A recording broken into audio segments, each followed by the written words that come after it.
walang kakampi, walang mapagsasabihan, walang handang makinig sa mga kwento at laban mo sa buhay.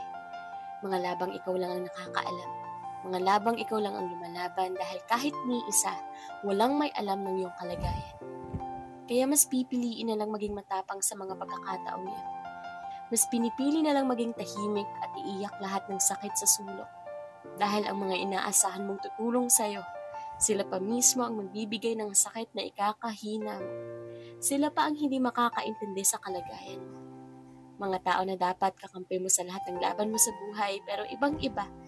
Ibang-iba sa mga sinasabi nila dahil sila pa mismo ang magbibigay ng rason para sumuko ka. Mga mabibigat at masasakit na salita na hindi mo dapat marinig mula sa labi nila na siyang nakakapanghina. Habang pinagmamasdan ang kalangitan, ang mga bituin at buwan, unti-unti nang tumutulo ng hindi namamalayan ang luhang pilit na pinipigilan. Pero hindi mo pala kaya dahil sa bigat at sakit na daladala.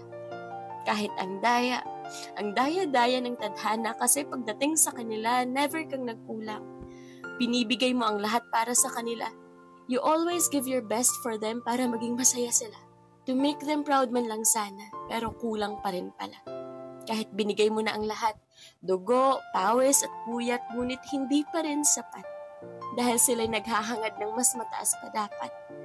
Kaya napapatulala na lamang habang binibilang ang mga bituin, kasabay ng paghiling na sana'y pakinggan at tuparin ang aking mga dalangin para sa mga laban pang aking kakaharapin.